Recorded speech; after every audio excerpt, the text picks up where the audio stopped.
ప్రియమైన దేవుని బిడ్డలందరికీ మన ప్రభువు రక్షకుడైన యేసుక్రీస్తు వారి ఉన్నతమైన నామములో అందరికీ వందనాలు.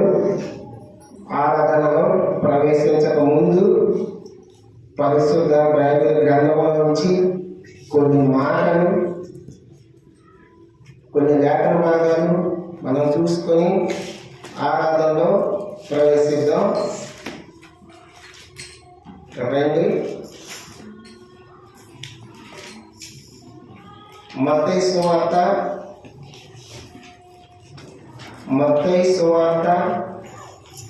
3వ అధ్యాయము 12వ వచనం మనం అందరము కలిసి చదువుకుందాం. మత్తయి సువార్త 3వ అధ్యాయము 12వ వచనం, పేజీ నంబరు 4. ఆయన చేతిలో ఉన్నది. ఆయన తన కళ్ళమును బాగుగా శుభ్రం చేసి గోధుమలను పట్టులో పోసి ఆరని అగ్నితో పొట్టును కాల్చివేయనని వారితో చెప్పాను. ఇంకోసారి, ఆయన చేతిలో ఉన్నది.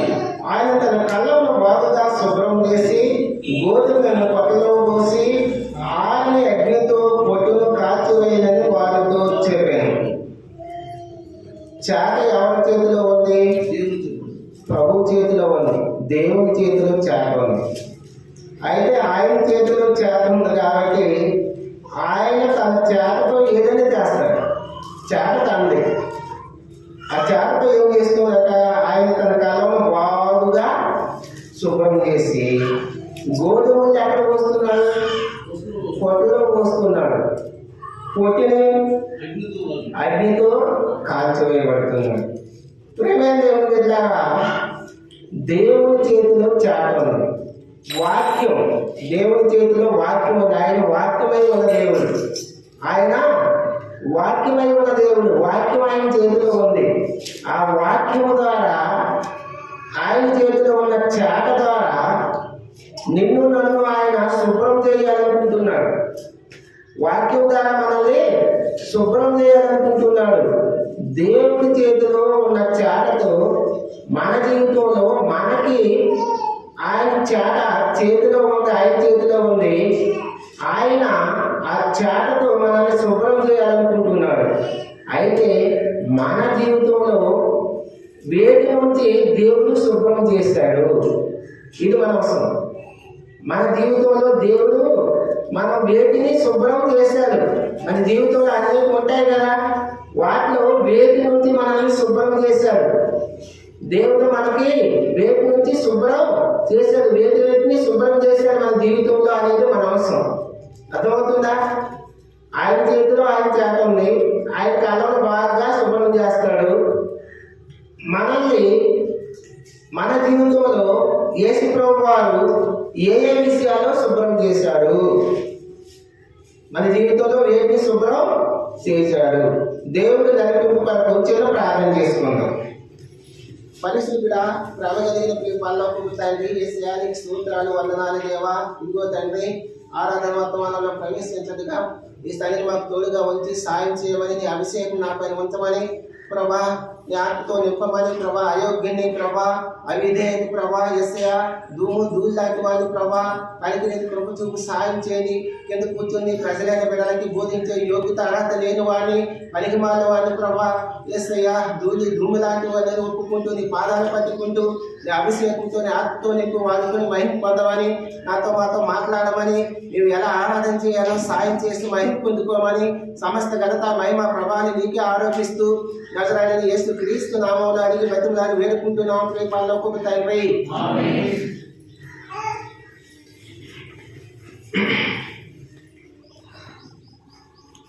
ఆయన చేత, దేవుని చేత, ప్రభు యొక్క చేత ఆయన చేతిలో ఉన్నది. ఆయన కళ్ళను బాగా చేయాలనుకుంటున్నాడు మత్తయి సువార్త 3:12. అయితే ఆయన మన జీవితంలో వేటిని బాగు చేశాడు, శుభ్రం చేశాడు. మనల్ని వేటి నుంచి శుభ్రం చేశాడు. మన జీవితంలో కొన్ని విషయాలను ఆయన శుభ్రం చేశాడు. వేటి నుంచి శుభ్రం చేశాడో చూద్దాం రండి. యాకోబు రాసిన పత్రిక 1:27. యాకోబు 1:27. యాకోబు రాసిన పత్రిక 1:27. తండ్రి అయిన దేవుని యొక్క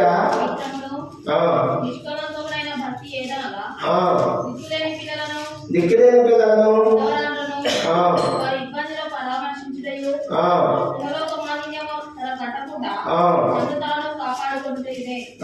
చాలా ఇహలోక మాలిన్యము అంటుకోకుండా, ఈ లోకంలో మాలిన్యం ఉంది. ఈ లోకంలో ఏముంది? మాలిన్యం ఉంది. ఆ లోకములో ఉన్న మాలిన్యము, ఆ మురికి లాంటి మాలిన్యము నీకు నాకు అంటుకోకుండా ఆయన ఏం చేశాడంటే, మొట్టమొదటిగా ఆయన దేన్ని శుభ్రం చేశాడంటే, నీ జీవితంలో నా జీవితంలో ఉన్న లోక మాలిన్యం నుంచి శుభ్రం చేశాడు. లోకంలో ఉన్న మాలిన్యం నుంచి మనల్ని శుభ్రం చేశాడు, శుభ్రపరిచాడు. ఆయన చాట ఆయన చేతిలో ఉన్నది. ఆ చాట అనే వాక్యం ద్వారా నీ నా జీవితాల్లో ఈ లోకం అనే పాపపు లోకంలో జీవిస్తున్న మన జీవితాల్లో ఆయన దేని శుభ్రం చేశాడంటే, ఆ వాక్యం ద్వారా నీ నా జీవితాల్లో ఉన్న లోకంలో మనం ఈ లోకంలో ఆలోచనలు, ఈ లోకంలో తలంపులు, ఈ లోకంలోని పాపము ఆలోచనలు, మాలిన్యము, మురికి, చెత్త చెదారము, వాటన్నింటిలో పరిస్థితులు అయిపోయిన మనము, వాటన్నింటితో నిండిపోయిన మన జీవితంలో లోక మాలిన్యం నుంచి ఆయన నిన్ను నన్ను శుభ్రం చేశాడు. ఆయన నిన్ను నన్ను బాగు చేశాడు. లోక మాలిన్యం నుంచి మనల్ని ఆయన బాగు చేశాడు. ఆయన లోక మాలిన్యం నుంచి నిన్ను నన్ను బాగు చేయడం కోసమే ఆ పరలోకం నుంచి దిగి వచ్చి ఆయన తను ఏ అపవిత్రమైన జీవితం జీవించలేదు, ఏ పాపము చేయలేదు. కానీ ఏ ముడత మచ్చ డాగు తనలో లేదు. ఆయన నిందారహితుడిగా ఉంటూ, ఆయన ఏ దోషము చేయని వాడిగా ఉంటూ తన తాను అప్పగించుకున్నాడు. ఎందుకో తెలుసా? నీకు నాకు మన జీవితాల్లో ఆ లోక మాలిన్యమని తీసివేయడం కోసం, ఆ లోకంలో ఆ మాలిన్యాన్ని అంతటిని తొలగించి ఆ ముడత మచ్చ డాగు మాలిన్యము లేకుండా శుభ్రంగా చేశాడు. తన చేతిలో తన చేతిలో ఉంది. ఆ చాట అనే వాక్యం ద్వారా నిన్నులలో లోకమనే మాలిన్యం అంటకుండా, ఆ లోక మాలిన్యం అంటితే ఏమవుతుంది? మనలో ముడతలు మచ్చలు డాగులు ఉన్నప్పుడు తీర్పు దినాన ఈ మాలిన్యంతో మనము ఆ దేవుని రాజ్యాన్ని స్వతంత్రించుకోలేము. అందుకోసమే యేసుక్రీస్తు వారి లోకానికి వచ్చి లోకం అనే మాలిన్యాన్ని శుభ్రం చేస్తాడు. మన జీవితంలో లోకం అనే మాలిన్యం నుంచి మనల్ని బాగా కడిగాడు. శుభ్రం చేయడానికి బాగా కడగడం. కూరగాయలు శుభ్రం చేస్తాం, ఎట్లా పడితే అట్లా కడిగితే శుభ్రంగా ఉందంటామా? నీట్గా శుభ్రం చేయాలి. అట్లాగే మన జీవితంలో లోకం అనే మాలిన్యం అడ్డుకుని ఉన్నప్పుడు ఆ లోక మాలిన్యాన్ని అంతా శుభ్రం చేశాడు. ఆ వాక్యం ద్వారా శుభ్రం చేశాడు. అందుని బట్టి ప్రభుత్వం మొట్టమొదటిగా మనము ఆరాధన చేయాలి. మొట్టమొదటిగా అలాగే యాకోబు గ్రంథం అదే గ్రంథంలో 3:6 చూడండి ఒకసారి. 3:6 యాకోబు గ్రంథం 3:6. ఆ నాలుక అగ్నియే నాలుక మన అవయవములలో ఉంచబడిన పాప ప్రపంచమై సర్వ శరీరములకు మాలిన్యం కలుగజేయు ప్రకృతి చక్రమునకు చిచ్చుపెట్టు అది నరకం చేత చిచ్చుపెట్టబడు. చూడండి, నాలుక అగ్నియే. నాలుక మన అవయవములో ఉంచబడిన పాప ప్రపంచమైన సర్వ శరీరములకు మాలిన్యము కలుగజేయు ప్రకృతి చక్రమును చిచ్చుపెట్టును. నాలుక మాలిన్యము కలిగజేసేదిగా ఉంటుంది.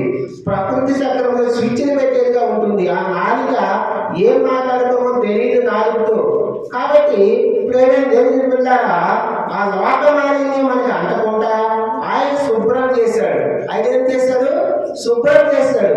ప్రభా, ఈ లోకమనే మాలిన్యంలో నేను ఉన్నప్పుడు నన్ను కడిగి పవిత్రపరిచి పరిశుద్ధపరిచి శుభ్రం చేసినందుకు నీకు వందనాలని ఆయన ఆరాధన చేయాలి.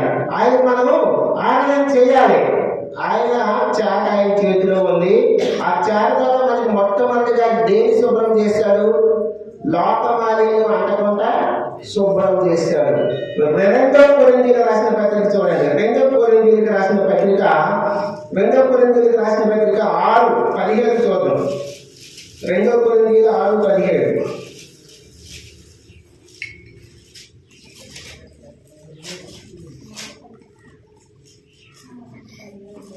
2 కొరింథీయులకు 6:17 6:17-18 కలిసి ఉంటాయి.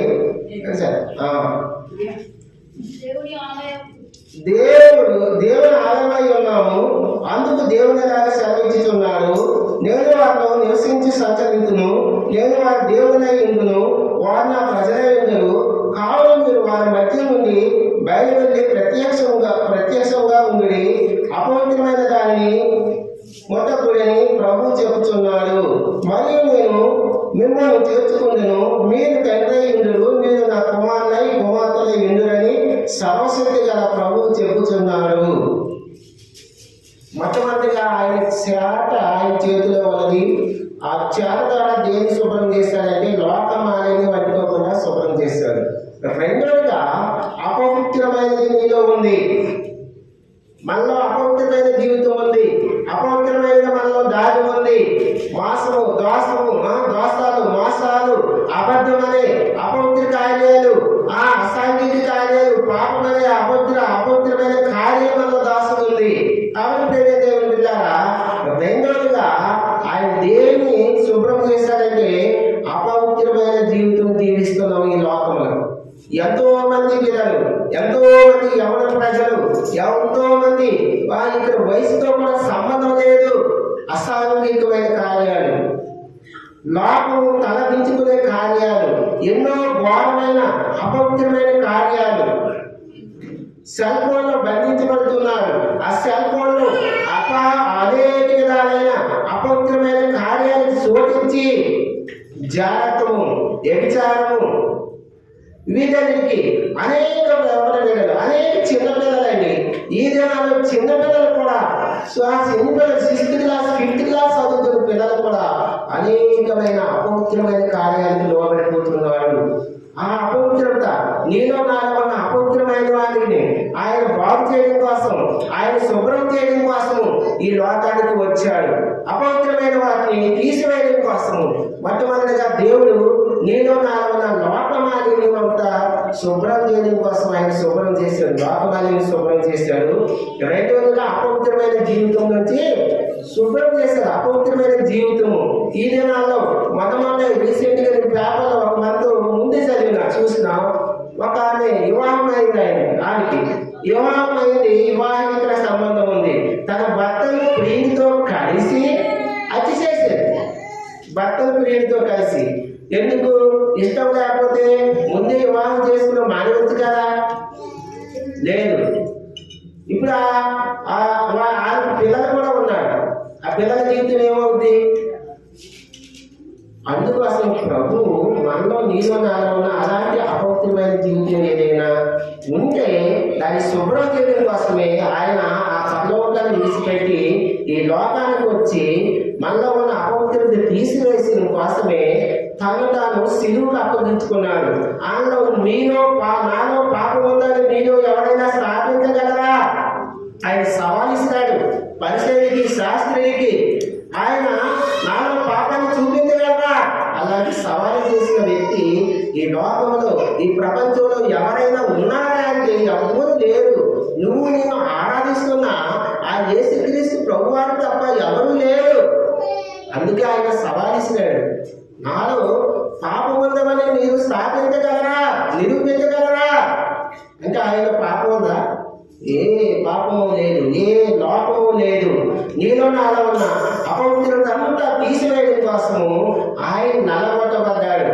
ఆయన ఎన్నో నిందలు, ఎన్నో అవమానాలు పడ్డాడు. ప్రియమైన దేవుని ద్వారా అందుకే మనం దేవుని ఈ దినం ప్రభా, ఒకప్పుడు నా జీవితము అపవిత్రమైనది, ఒకప్పుడు నా జీవితము లోకమాలిన్యంతో కూడుకున్నది. ఈ దినం వాటన్నిటిని తీసివేస్తావు. నన్ను అపవిత్రమైన జీవితం తీసివేసి పవిత్రపరిచావు, పరిశుద్ధత ఇచ్చావు. పరిశుద్ధత లేని నా జీవితంలో పరిశుద్ధత ఇచ్చావు. అపవిత్రమైన ఆలోచనలో తలంపులో నేను ఉన్నప్పుడు వాటిని తీసివేసావు ప్రభా అని ఆయన ఆరాధించాలి, ఆయన్ని ఆరాధించాలి. అపవిత్రమైన జీవితం, అపవిత్రమైన ఆలోచనలు, అపవిత్రమైన తలంపులు నాలో ఉన్నప్పుడు ప్రభా వాటిని తీసివేస్తావు. నన్ను పరిశుద్ధపరిచావు, నన్ను పవిత్రపరిచావు. అందుని బట్టి నీకు ఆరాధన చేస్తున్నా, నీకు కృతజ్ఞతలు చెల్లిస్తున్నా, నీకు వందనాలు అని చెప్పాలి. మూడవదిగా చూద్దామండి, యెషయా గ్రంథము 64:6. యెషయా గ్రంథము 64:6. యెషయా గ్రంథము 64:6.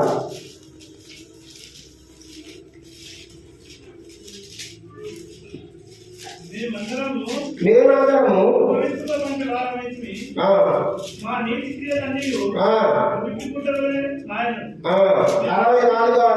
క్రియలు ఆనందమాట మురుకు పడ్డారు. మేమందరము అపవిత్రమైన వారమైతిమి, మా నీతి క్రియలు మురుకు పడ్డవలే ఆయను. మేమందరము ఆకు వలె వాడిపోతుంది, గాలి వాళ్ళు కొట్టుకుపోయినట్లుగా మా దోషములు మమ్మల్ని కొట్టుకొని పోవును. చూసారా?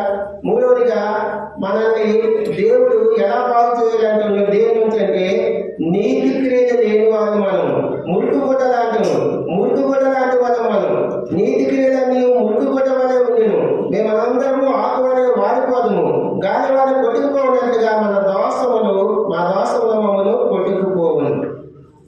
మురికి క్రియలు కలిగిన మన జీవితంలో, మురికి పట్టుపోయిన ధూళి పట్టుపోయిన మన జీవితంలో ఆ మురికి క్రియలన్నీ తీసివేసి, ఆ మురికి క్రియలన్నీ శుభ్రం చేయడానికి ఆయన ఇస్సోకనే వాక్యంతో శుభ్రం చేస్తాడు.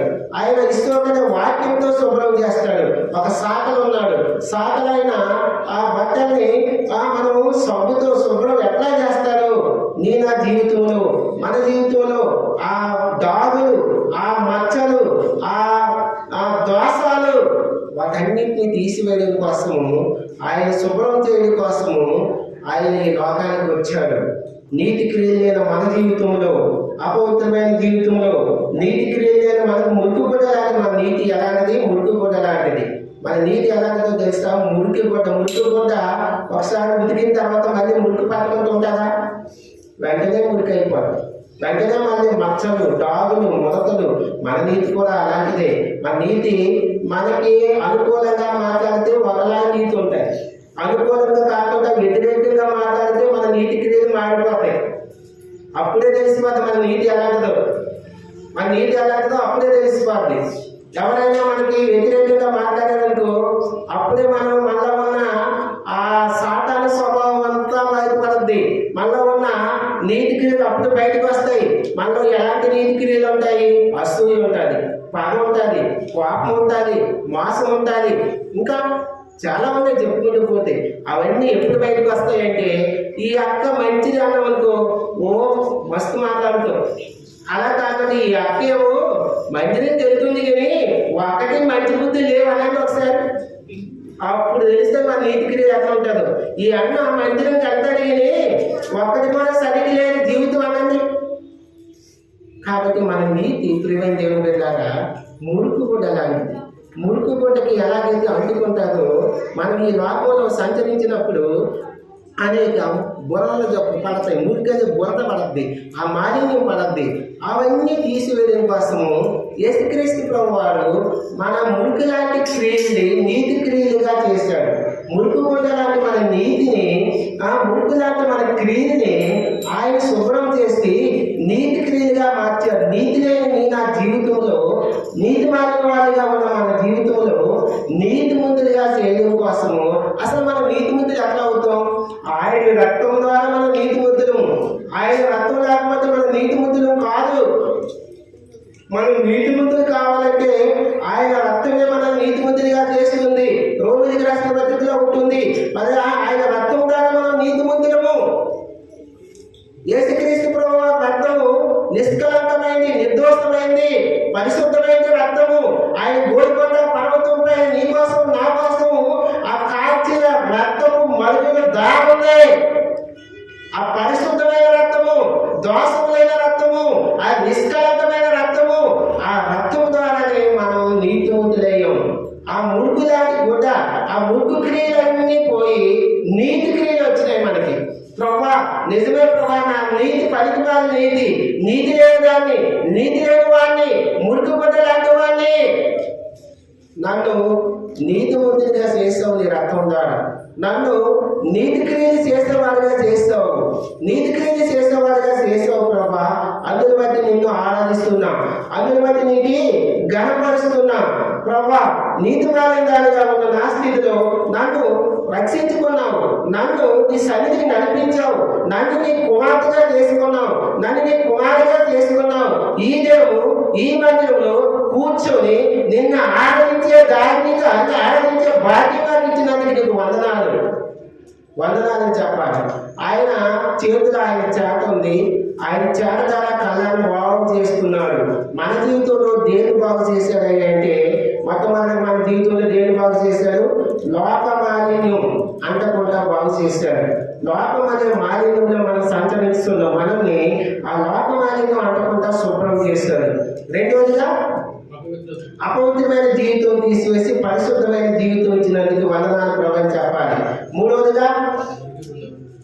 మూడోది ఆ మురుకు గుడ్డ లాంటి నీతి క్రియలు కలిగిన మనల్ని మంచి నీతి క్రియలు, మంచి నీతి క్రియలు అంటే ఏంటి? మంచి నీతి క్రియలు అంటే ఆపదలో ఉన్న వాళ్ళకి ఆదుకోవడం, కష్టాల్లో ఉన్న వాళ్ళకి ఆదరించడం, ధైర్యపరచడము, అనేకులు శ్రమల్లో ఉన్నప్పుడు ప్రార్థించే ధన్యత, అనేకులు ఆపదలో ఉన్నప్పుడు ఆదుకునే ధన్యత, ఇలాంటి నీతి క్రియలు ఇచ్చినందుకు వందనాలు ప్రభాని వందనాలు చేయాలి.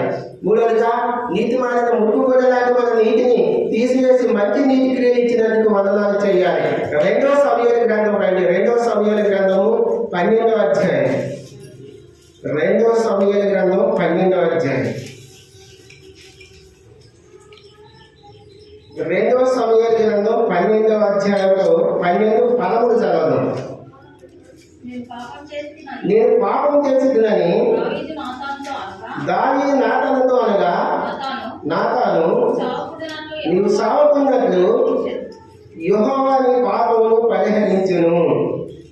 దావీదు మాట్లాడుతున్నాడు, నేను పాపం చేసిని దావీదు నాతానుతో అనగా. దావీదు ఏ పాపం చేశాడు ఈ అధ్యాయంలో?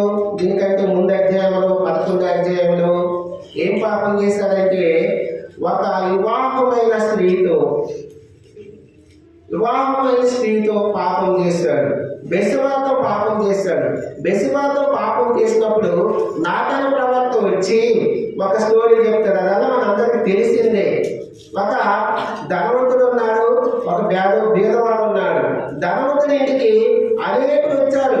అనేకులు వచ్చినప్పుడు ఆ ధనవంతుడికి ఏమో 100 గొర్రెలు ఉన్నాయి, బీదవాడికి ఏమో ఒకే ఒక గొర్రె ఉంది. నాతాను బీదవాడికి ఒకే గొర్రె ఉంది. కానీ ధనవంతుడు ఏం చేశాడు? నాతాను ఆ బీదవాడికి ఉన్న ఒకే ఒక గొర్రెని తీసుకొని ఆ ధనవంతుడు గృహానికి వచ్చిన వారికి దావత్ చేశాడు. మన భాషలో చెప్పాలని దావత్తు చేశాడు. ఎవరి గొర్రె అంటే ధనవంతుడి గొర్రె, బీదవాడి గొర్రె.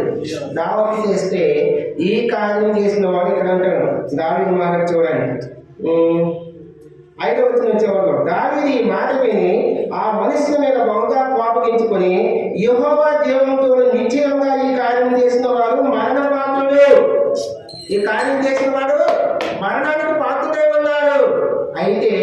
నాతాను ప్రవక్త ఏం చేశాడంటే, దావీదు ఆ మనిషి ఎవరో కాదు, నువ్వే దావీదు, ఆ మనిషి నువ్వే అన్నప్పుడు దావీదు దావీదు ఎవరు?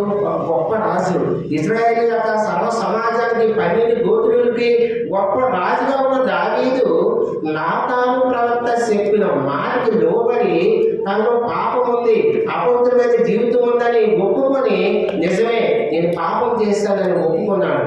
పాపం చేస్తానని నిజంగా ఒప్పుకున్నాడు. దావీదు రాజు తనకి అధికారం ఉంది. నాతాను ప్రవక్త నువ్వేం మాట్లాడుతున్నావు? నేను రాజుని, నువ్వు చెప్పింది నేను వినాలా? నేను చేస్తానని తిరగబడచ్చు. కానీ దావీదు అంత గొప్పగా అవడానికి ప్రధానమైన కారణం ఇదే. తనలోకి సాతాను అపవిత్రమైన తీసుకొచ్చినప్పుడు దావీదు అప్పుడే తక్షణమే సరి చేసుకున్నాడు జీవితాన్ని. నిజమే, ఆ పాపం నేనే చేస్తున్నాను, ఆ పాపం నేనే. కీర్తన 51 గ్రంథంలో ఉంటుంది. 51 గ్రంథం దక్షిణతో పాపం చేసిన తర్వాత దావీదు మహారాజు 51 కీర్తనలో పాపాలు బాగా కడుగుము, నేను తల్లి గర్భంలో ఉన్నప్పుడే పాపం ధరించాను, ఈ లోకంలో పాపం ధరించాను, నన్ను మళ్ళీ నేను కోల్పోయిన రక్షణానందాన్ని తిరిగి నాకు అనుగ్రహించము. నేను రక్షణానందాన్ని కోల్పోయాను, నువ్వు ఇచ్చిన ఆత్మని కోల్పోయాను, నాకు అనుగ్రహించని ప్రాధేయపడ్డాడు. ఇక్కడ యేసుప్రభువు వారు నీలో నాలో ఉన్న పాపాన్ని తీసివేయడం కోసం, పాపాన్ని శుభ్రపరచడం కోసము ఆయన ఈ లోకానికి వచ్చాడు. పాపం జీవితం మనం ఈ లోకం అనే పాపంలో పడిపోయి మన జీవితాన్ని మనం ఆ పాపంలోనే అలాగే జీవిస్తే, అలాగే ఉంటే మనము పరలోక రాజ్యానికి పాత్రలు కాము. కాబట్టి యేసుక్రీస్తు వారు ఈ లోకానికి వచ్చి తన కాచిన ఆ శిలువ రక్తం ద్వారా నీనా పాపాలు కడిగి ఆయన పరిశుద్ధపరిచాడు, పాపాన్ని శుభ్రం చేశాడు. మన జీవితంలో పాపం అంటే ఏంటి? అసలు ఆజ్ఞ అతిక్రమమే పాపము. ఆది కాండంలో ఆజ్ఞ అతిక్రమించారు. ఎవరు ఆజ్ఞ అతిక్రమించారు? ఆదాము అవ్వ పాపంలో పడిపోయారు. దేవుని యొక్క ఆజ్ఞను అతిక్రమించమే పాపము. దేవుని వాక్యము ఇలా జీవించాలని చెప్తే అలాగే జీవించాలి. అలా జీవించకుండా ఇంకో రకంగా మనం జీవిస్తే పాపంలో ఉన్నప్పుడే మన మాటలో పాపం, మన చూపులో పాపం, మన ఆలోచనలో పాపం, మన తలంపులో పాపం, మన హృదయంలో పాపం. మన హృదయం ఎలాంటిది? ఘోరమైన వేదకరది, కఠినమైన హృదయం. కాబట్టి దావీదు మహారాజు ఆ సందర్భంలో నాతాను ప్రవక్త చెప్పినప్పుడు, నేను పాపం చేశాను, ఆ పాపం అయితే నువ్వేం చేయాలి? ఆ పాపాన్ని యెహోవా పరిహరించును. పాపాన్ని యెహోవా పరిహరించడం అంటే మనం ఒకరికి అప్పు ఉన్నామండి. ఆ అప్పు చెల్లించాలంటే క్రైదానం చెల్లించాలి, ఏదో ఒకటి ఇవ్వాలి. ఒక వస్తువు డబ్బులు కాకపోతే వస్తువు రూపంలో ఏదో ఒక రూపంలో చెల్లించాలి. యేసుక్రీస్తు వారే మన అందరి సమస్త మానవాళి పాపాల కోసం ఆయన పరిహరింపబడ్డాడు. నా ఒక్కరి పాపం కాదు, నీ ఒక్కరి పాపం కాదు, సమస్త మానవాళి పాపం కోసం ఆయన పరిహరించబడ్డాడు. తన తాను అప్పగించుకున్నాడు. ఆయన ఏ దోషము చేయలేదు, ఏ అపవిత్రమైన కార్యము చేయలేదు, ఏ తప్పు చేయలేదు. అనేక నిందలు, అనేక కొరడ దెబ్బలు.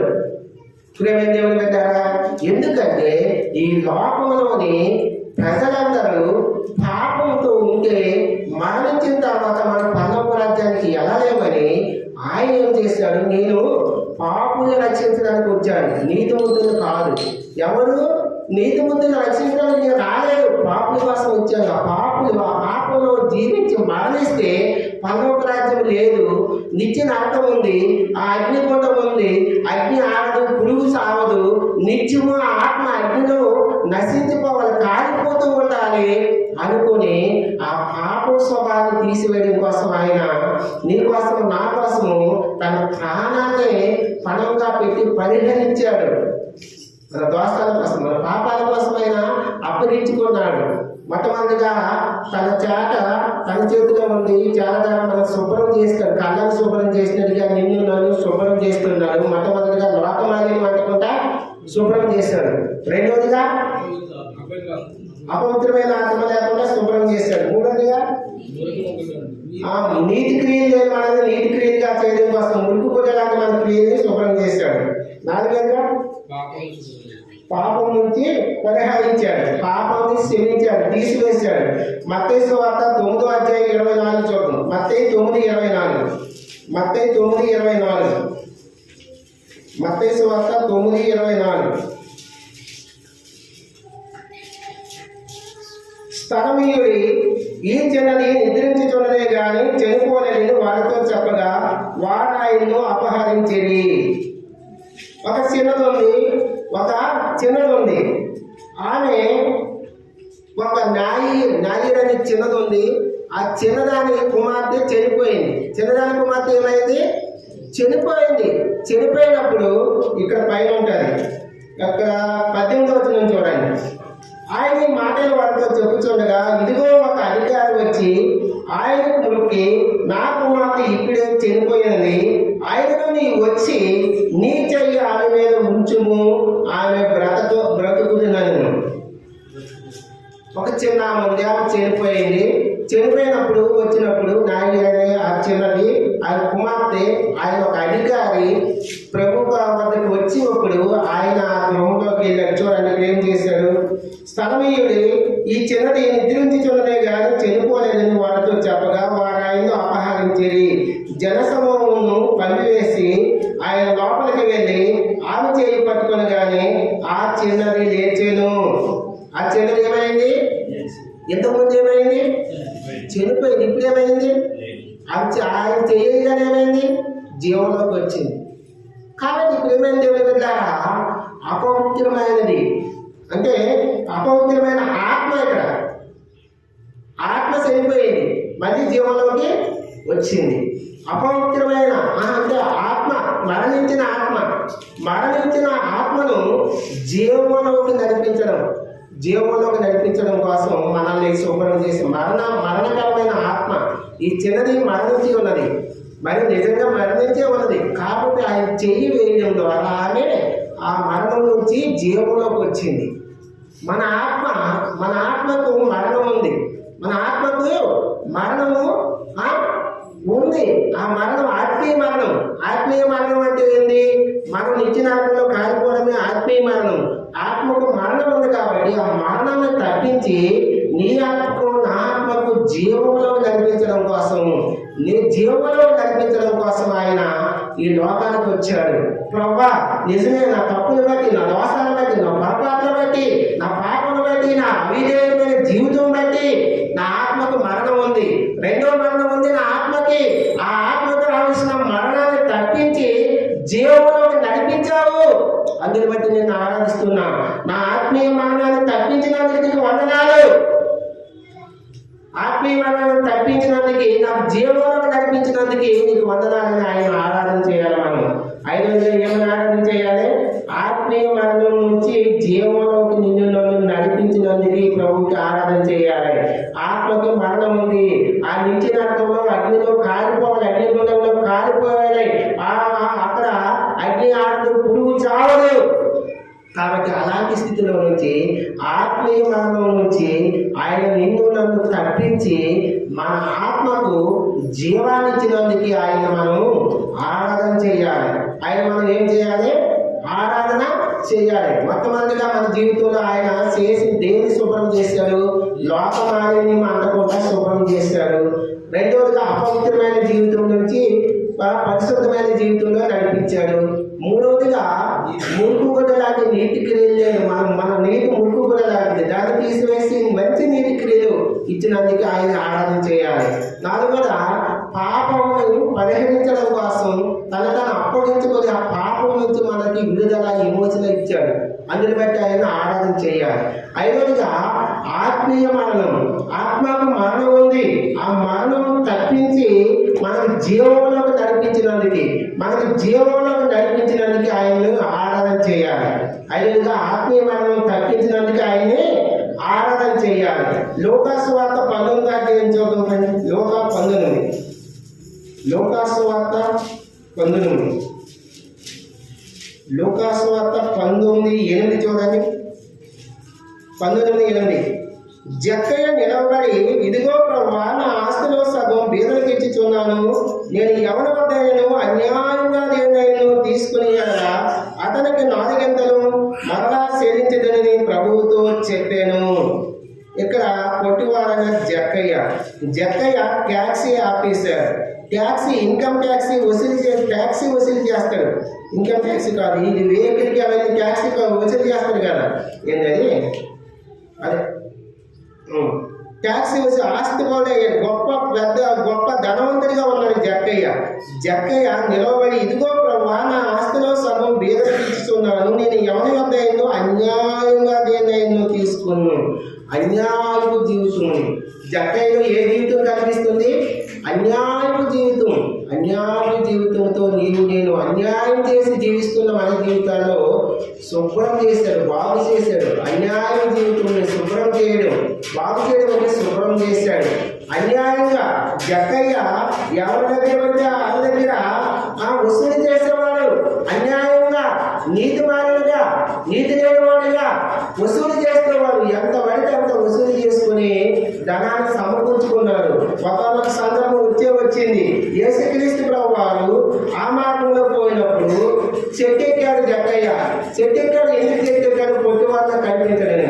జక్కయ్య చెట్టుకెళ్ళి యేసు ప్రభు చెట్టుకెళ్ళి వస్తే, జక్కయ్య దిగుము, లేదు నీ ఇంటికి నేను వస్తున్నా, ఇంటికి వస్తా, నీ ఇంట్లో ఉన్నా రా ప్రభు ఆహ్వానించాడు. జక్కయ్య వద్దు ప్రభు అనలేదు. వద్దు ప్రభు అంటే జక్కయ్య జీవితం అట్లానే ఉండేది. అన్యాయపు జీవితంలో ఉండేవాడు, నిజాత్మలో ఉండేవాడు.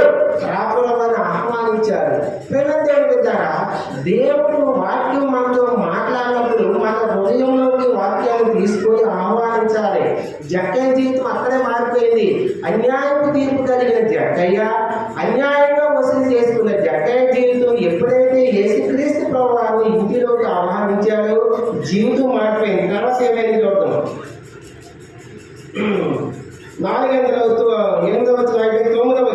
8 చివరిలో 4 గంటలు మళ్ళా చెల్లించదును. ఎవరైనా అన్యాయంగా దేనైనా తీసుకుని కదా 4 గంటలు మళ్ళా చెల్లించదని ప్రభుతో చెప్పును.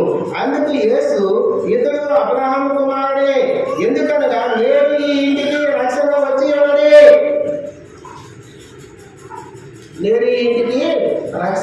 ఉన్నది. ఎప్పుడు రక్షణ వచ్చి ఉన్నది? దేవుని ఇంట్లోకి హృదయంలోకి ఆహ్వానించినప్పుడా, దూరంగా ఉన్నప్పుడా? యేసుక్రీస్తు ప్రభువాన్ని జక్కయ్య ఇంట్లోకి వచ్చిన తర్వాత రక్షణ వచ్చింది. అంతవరకు అన్యాయపు తీర్పు. మన జీవితంలో కూడా ఈ యేసుక్రీస్తు ప్రభువాన్ని నిన్ను నన్ను రక్షించడం కోసం అనేకులు సేవకులు, అనేకులు పరిశీలకులు, అనేకుల ద్వారా సువార్త ప్రకటించడం ద్వారా మనము ఆ సువార్తని అంగీకరించి మన హృదయంలో చేర్చుకున్నప్పుడు అంతవరకు అన్యాయం చేయొచ్చు, మోసం చేయొచ్చు, అబద్ధమాడవచ్చు, అసత్యంగా అనేకుల దగ్గర మనం దోచుకునే స్వభావం ఉండొచ్చు. వాటన్నిటిని తీసివేసి అన్యాయం చేసిన అన్యాయకరమైన జీవితం, న్యాయమైన తీర్పు లేని వారిని అన్యాయం తీర్పు కలిగిన మన జీవితాల్లో న్యాయమైన తీర్పు కలిగిన వారిగా ఉంచి అన్యాయం జీవితాన్ని శుభ్రం చేశాడు ఆయన. ఆ అన్యాయం జీవితాన్ని శుభ్రం చేసి జక్కయ్య గృహానికి రక్షణ ఇచ్చాడు. ఇతను కూడా అబ్రహాం కుమారుడే. అబ్రహాం ఎలా ఉండేవాడు? మన పితలైన అబ్రహాము నీతిమంతుడు. అబ్రహాం ఎలాంటి వాడు?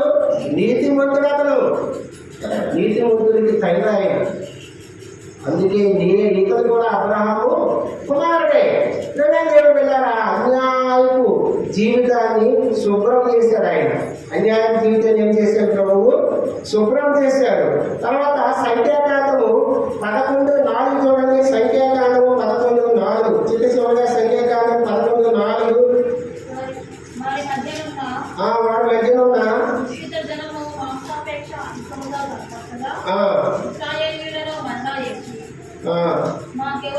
ఎవరన్నా ఉన్నారు మన మధ్య? మిశ్రిత జనం. ఎవరున్నారట? మిశ్రిత జనము. ఎవరి మధ్య ఉన్నారు ఇక్కడ? మిశ్రిత జనం ఎవరు? ఐగుప్తు నుంచి మన పితరులైన ప్రజలు, ఇజ్రాయెల్ ప్రజలు ఐగుప్తు నుంచి విడుదల పొంది మోసే నాయకత్వంలో వచ్చినప్పుడు అరణ్యంలోకి ఎర్ర సముద్రాన్ని దేవుడు 2 పాయలుగా తీర్చి అరణ్యంలో నడిపించినప్పుడు వాళ్ళు మిశ్రిత జనం ఉన్నారు. వాళ్ళు మిశ్రితమైన జనం ఉన్నారు. కొందరేమో ఇజ్రాయేల్ ప్రజలు, కొందరేమో ఐగుప్తులు కూడా వీరితో పాటు వెళ్ళిపోతే మనం కనాను దేశానికి వెళ్తామని వచ్చిన వాళ్ళు ఉన్నారు. అంటే నీనా జీవితంలో మిశ్రితమైన కలుషితమైన స్వభావం కలిగి ఉన్న మానవులు, కలుషితమైన జీవితం, కలుషితమైన ఆలోచనలు, కలుషితమైన తలంపులు కలిగిన మన జీవితంలో ఈ లోకంలో అన్నీ కలుషితం అయిపోయాయి. కలుషితం లేని వస్తువు ఒకటే ఉందా? నీళ్లు కలుస్తున్నాయి, కూరగాయలు కలుస్తున్నాయి, ఫ్రూట్స్ కలుస్తున్నాయి. ఏది కలుస్తూ లేదు ఏమైనా ఉందా? ఆయిల్ కలుస్తున్నాయి, రైస్ కలుస్తున్నాయి, సమస్తం కలుస్తున్నాయి. మనిషి కూడా కలుషితమైన స్వభావం కలిగి ఉన్న మన జీవితాన్ని మార్చడం కోసము ఆయన కలవసంలో తన ప్రాణాలు పెట్టాడు. నెహమ్యా 3 చూడండి, నెహమ్యా 13, నెహమ్యా 3:13 అక్కడ కూడా ఉన్నాయి. నెహమ్యా 13:3 చూడండి.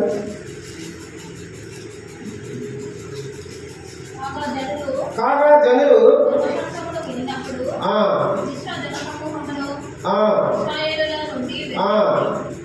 చదవండి. ఇంతకు ముందు మన దేవుని మందిరము గదిగిన నిర్ణయింపబడ్డ యాజకులకు నిజాషీకు తోబియాతో బంధుత్వం కలుగజేసుకుని నైవేద్యమును పాత్రలను గింజలలో 10వ భాగమును కొత్త ద్రాక్షరసమును లేవీయులను గాయకులను పాలకులను ఏర్పడిన నూనెను యాజకులకు తేవాల్సిన ప్రతిష్ఠిత వస్తువులను పూర్వము ఉంచుకుని స్థలంగా చాలా అక్కడ కూడా మిశ్రిత జనం కనిపిస్తున్నారు. మిశ్రిత జనం నెహమ్యా పడిపోయిన కాలిపోయిన ప్రాకారాన్ని కట్టించినప్పుడు కూడా ఒకరేమో చాలా మాట్లాడుతున్నారు, తన ప్రజలే తనకు వ్యతిరేకిస్తున్నారు. మనలో మిశ్రితమైన కలుషితమైన స్వభావం నా జీవితంలో కలిసి స్వభావం తీసివేసి మంచి స్వభావం ఇవ్వడం కోసం యేసుక్రీస్తు ప్రభువారు మంచి కలుషితమైన జీవితాన్ని శుభ్రం చేసి మంచి జీవితం ఇచ్చాడు. కలుషితం లేని జీవితం ఇచ్చినందుకు ప్రభువానికి వందనాలని ఆయనకు ఆరాధన చేయాలి. నా జీవితం కలుషితం అయిపోయింది, నా జీవితము మాసకరమైన జీవితం, అపవిత్రమైన జీవితము, వాటన్నిటిని తీసివేసి కలుషితం లేని జీవితము, నిష్కలంకమైన జీవితం నాకు ఇచ్చినందుకు వందనాలు ప్రభావం ఆయన్ని ఆరాధన చేయాలి. ఆయన చేతిలో చేత ఉంది, ఆ చేత ద్వారా కళ్ళను శుభ్రంగా చేసుకున్నాడు. మన జీవితంలో ఆయన ఎలాంటి స్వభావాన్ని శుభ్రం చేశాడంటే, మొట్టమొదటిగా లోకమాలిన్యం అనే స్వభావాన్ని తీసివేసి శుభ్రం చేశాడు. లోకమాలిన్యం అంటకుండా శుభ్రం చేశాడు. రెండవదిగా అపవిత్రమైన జీవితం తీసివేసి పవిత్రమైన జీవితం ఇచ్చావు, అందుకు వందనాలు చెప్పాలి.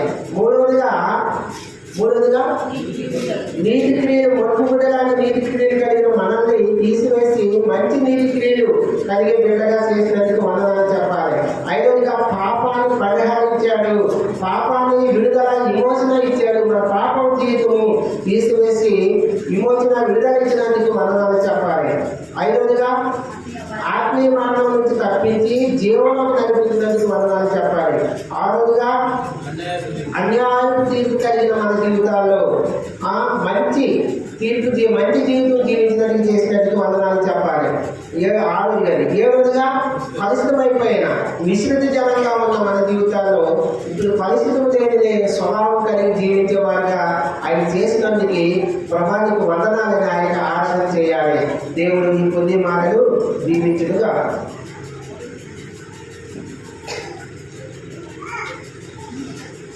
మనం లేచి నిలబడి పాట పాడుతున్నాం.